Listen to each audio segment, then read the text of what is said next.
Good Monday morning. Welcome back to Martin's Koi Pond and Aquatics in a little while. But a little bit of an update on the pond today. There's been a few things happening and mostly good, but one bad thing. So what we'll do is we'll start off by talking about what went wrong.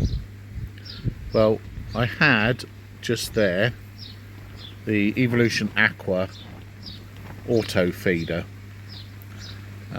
which was set just to go off twice a day, feed obviously the fish, and for some reason one night it dumped nearly 3 kilos of food onto the pond. So we woke up to the pond almost covered in pellet. I was pretty pissed off, to be honest, because those of you that keep ponds know that the price of quality fish food has skyrocketed, and 2 to 3 kilos of wasted food is just that, wasted. Obviously I netted it all out and discarded it, and I put up my old Fishmate P 7000 or 700 fish feeder. Had that set to feed twice a day, and all was going swimmingly when the fish sort of kind of worked out that if they sort of semi-jumped out of the water and nudged the spout, it would drop extra food into the pond between meals. So they got into a habit of doing that, and those two, the white rock there and the grey rock next to it, weren't there.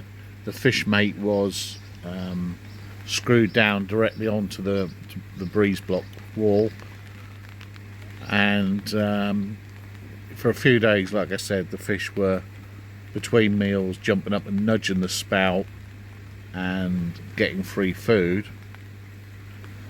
Anyhow, a week or so ago, nearly 2 weeks ago now, my wife went to see Take That at Norwich, which isn't far away, and that night I was doing a bit of stuff on my marine tank indoors, and I noticed the dog kept coming outside, and I was thinking, what's going on? So eventually I followed him out, and sure enough, my smallest koi, my Benigoi,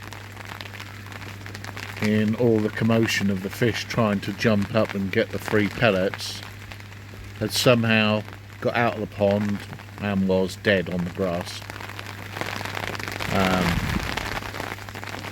So that was a blow.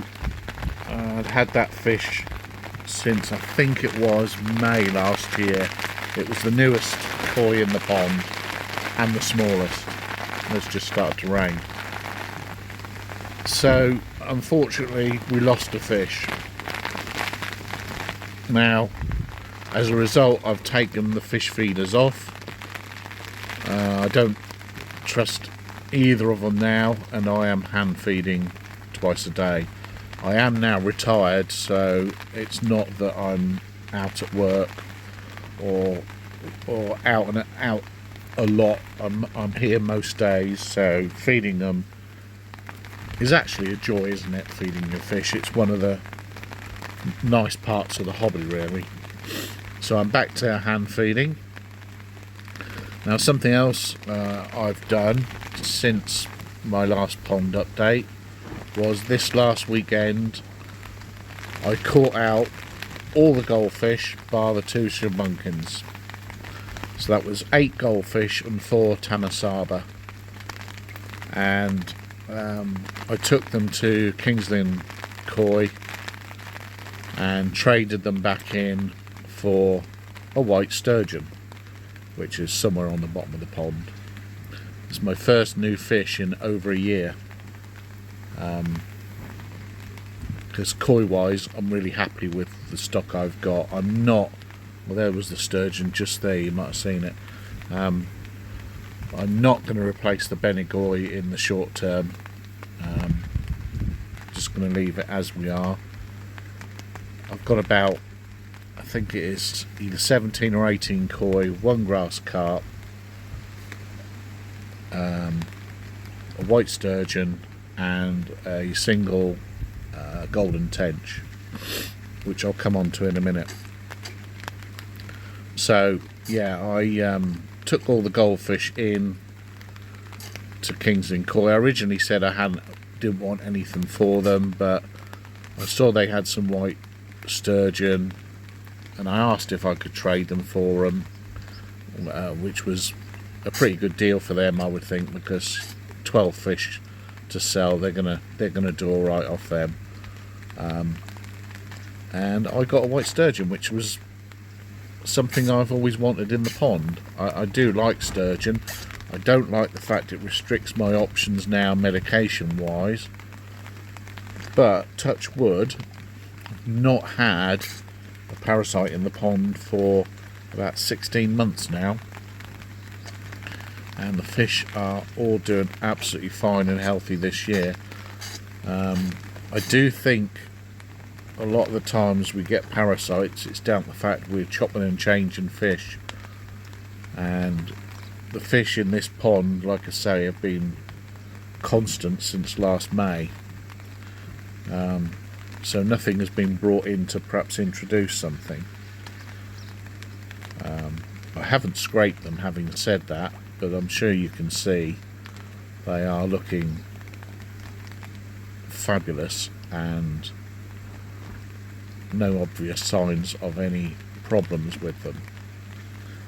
So going on to the golden tench.